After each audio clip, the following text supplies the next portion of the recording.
Welcome to the AmRisc Podcast. Join us as we go beyond underwriting to discover more about our people, culture, and history.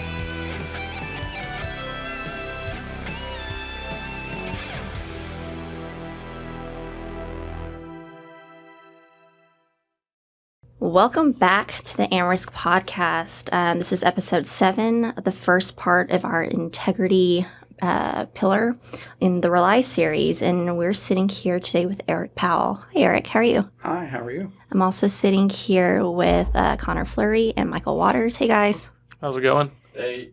So, Eric, can you tell me your title and how long you've been at AmRisc? Okay. I am the Chief Underwriting Officer for E&S Products. I started in August of 2007, so coming up on 15 years. Ooh. If my underwriter math is correct. Like John Horton, Brian Reed, Dan P. that started the company were all engineers, worked for Factory Mutual. Brian and I were actually roommates for about 3.5 years when we were broke getting out of college. So we literally drove from College Station to Dallas to start our job with FM. We both had a job there and had absolutely no money. A small U-Haul trailer hauling what little bit of furniture we had, and we had enough money to make a down payment on a condo, and but we were afraid to turn on the heat because we didn't know if we could pay for the bill. Lots of ramen and so we're PBR. sitting around one day and we're like, "Hey, you want to go to my aunt and uncle's? We'll cut some firewood because at least we had a fireplace in our condo." So that's how we heated our house for about the first 2 months until we got our first paycheck. So. I left for a little while, FM, to work for Aon. I did work for a broker for about 1.5 years. Then I went back to FM, and Brian and I were always friends, kept in contact. He always asked, when are you going to come work for us? And I loved what I did, but then, kind of eventually, it was a big company, so had a lot of bureaucratic and politics stuff. And finally, I just said, is that offer still there? 2007, I've been here ever since. Well, we're so lucky to have you, that's for sure. Yeah, definitely. So, like I said, today we're talking about integrity, and in our second podcast, we kind of touched on that with Brian a little bit, and he said you can't have insurance without integrity, which I feel like is a no-brainer, but can you kind of tell us how, like, when you think about that concept, what comes to mind? Well, integrity, I guess you can look in a dictionary and look for a definition of integrity, but I think it's really a bunch of synonyms that go to integrity. I think of honesty, truthfulness, just doing the right thing. Yeah. Is kind of the easy way to put it. Being a stand-up person, doing the right thing. So, it's what I guess as a parent now, and I have an 11-year-old, it's kind of what you try to teach your kids. Don't cut corners, do the right thing, honesty. They all kind of go into what, at least, ethics even falls under what I think, we probably include as integrity. So, that's the way I look at it. It's kind of what you'd like to see your kid to grow up as being, a high integrity type person. So, Especially when picking up Legos, you need a lot of integrity in that. Yes. Definitely do it all right the first time. So what does integrity mean for all of our producers and the overall insurance industry?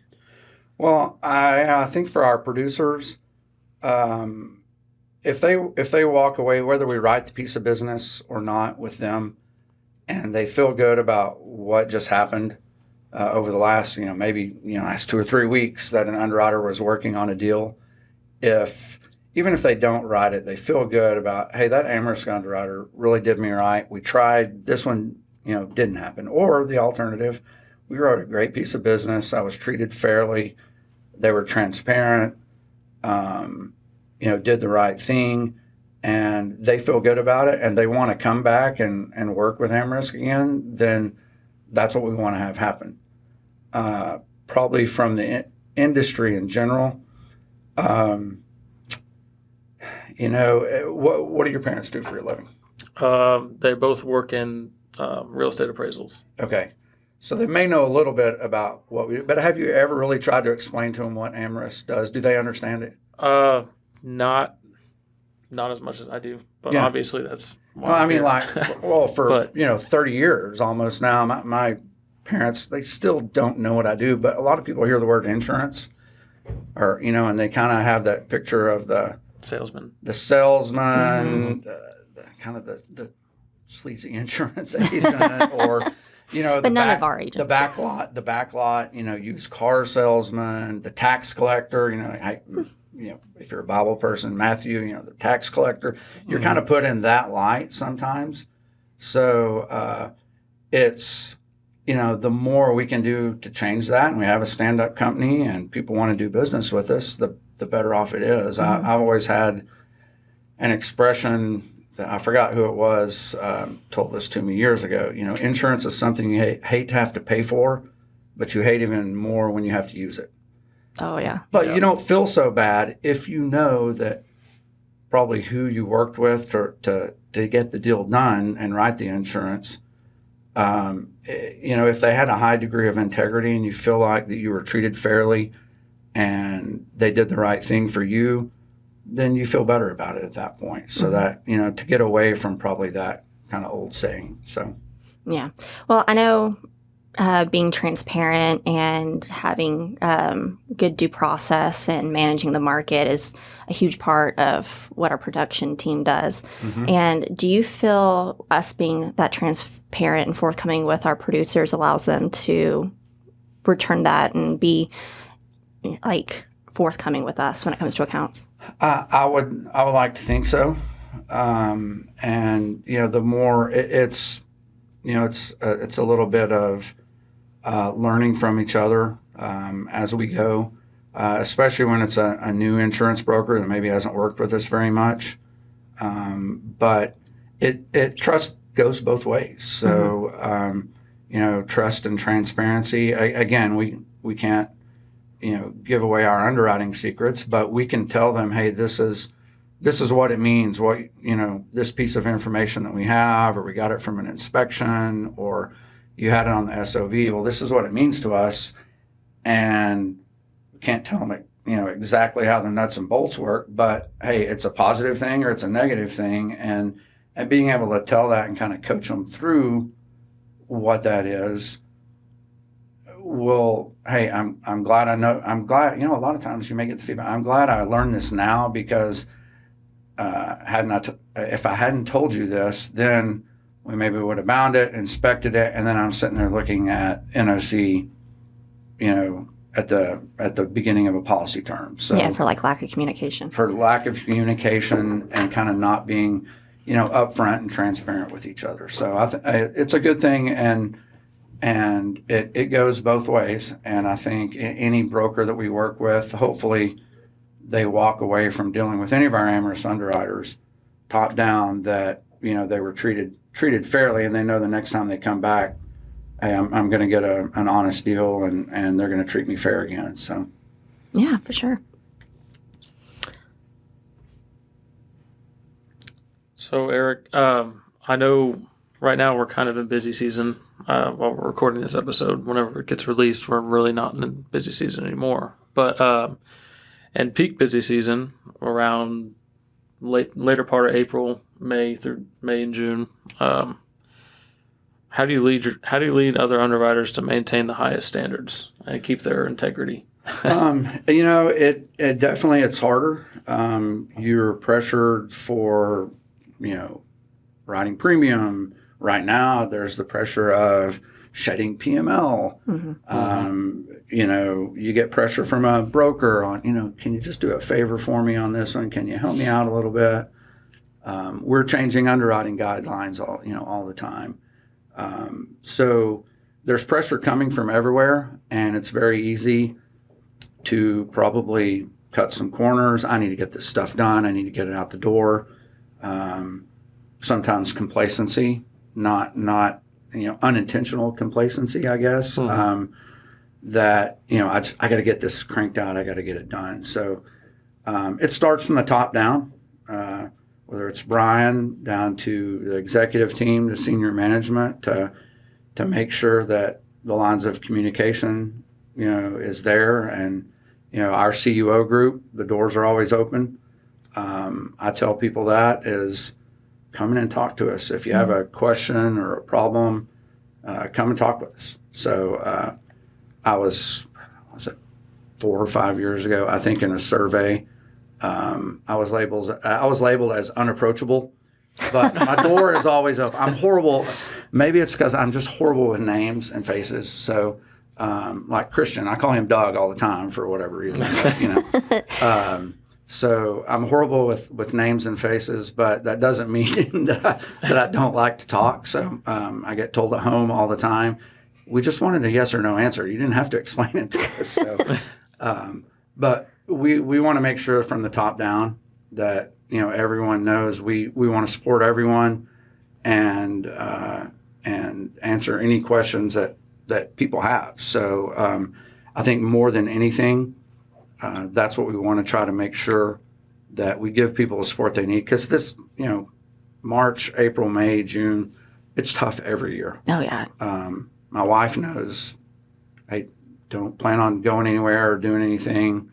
It's hard to work in spring break, but it's just something we have to deal with. And then we get a little bit of a breather. But, yeah, it's hard to keep up the same level of integrity during that time because you have all these other external pressures. So, yeah, I mean, it is a difficult job, and depending on the market, I feel like it can either be hard or harder. So it's not like there's ever that lull that.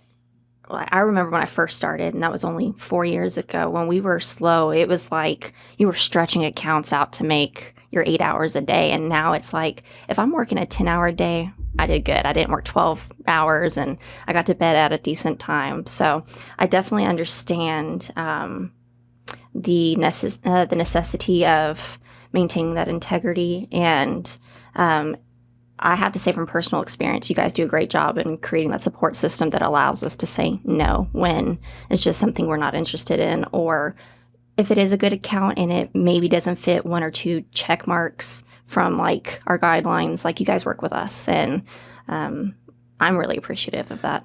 Well, sometimes, honesty is the best policy, and getting it, if it's something that comes in the door and it's just not a fit for us. Part of our, kind of code of integrity is you just say no and let them know up front. Because if you leave the door cracked, there are brokers that will try and push that thing open. They will keep kicking the door and knocking the door, and sometimes it's best for both sides. Hey, this one is not, it's not going to work, and then it allows them to go on to the next one, and if they have some other markets they need to go to, and it allows the underwriter to go on to our next piece of business. So, but it's tough. I mean, it's tough during these few months. So, yeah. But you guys do a great job of, like I said, creating that support and allowing the underwriters to do their job. Or not just underwriters, but the UAs and everyone claims, like the cohesiveness. And I do think the integrity that is held so high in this company is a big part of that, because something as little bit as simple as having your forms done, I'm sure helps claims tremendously. And little things like having your SOV, which is your summary of values, tidied up and filed correctly, that helps significantly, and little things like that. So there's that thread that runs through the company. And for someone that works here, it's evident.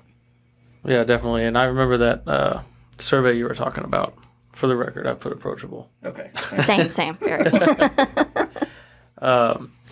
So there's a lot of pressure in an ever hardening market like the one we're currently in. How do you feel the RELII values, specifically integrity, will help us navigate it?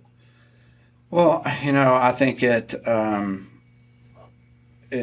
an integral piece of what we do and navigating the market. Kind of going back to what I said earlier, that whether we win a deal, we write the business, we lose a piece of deal, if you have people that want to work with you because they know you're a stand-up underwriter and treated them fairly and everything, dealt with them using a high degree of integrity, they're going to want to come back and work with you. So, and when we were several years ago when we were trying to come up with this set of core values for AmRisc, and we landed on the relationship, excellence, leadership, integrity, innovation.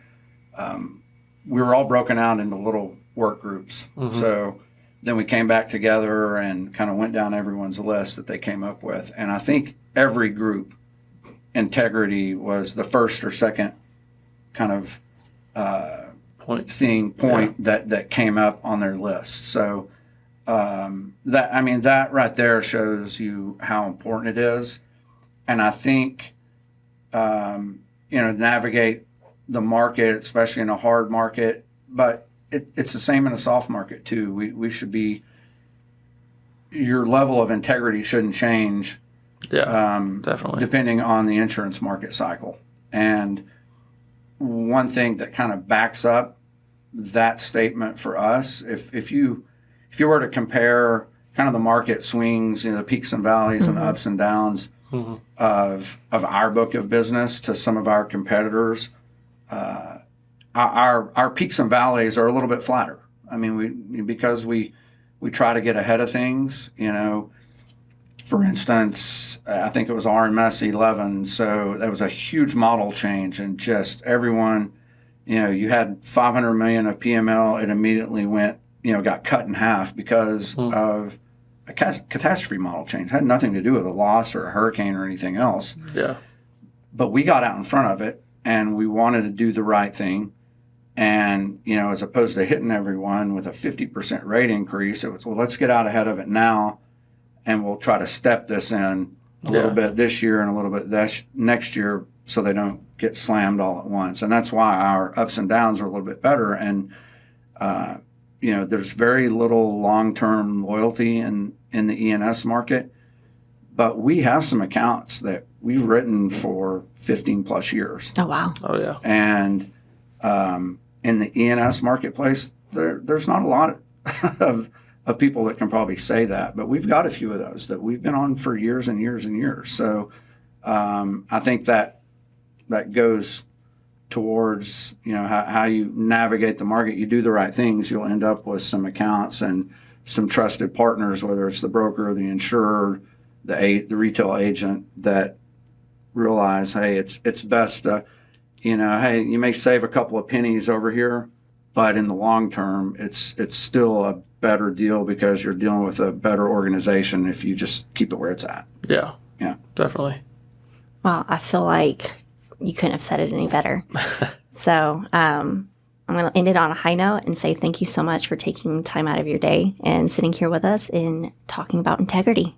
You're quite welcome. Yeah. Thanks for taking time out of your day. All right. I know it's been busy. Thank you. All right, thank you.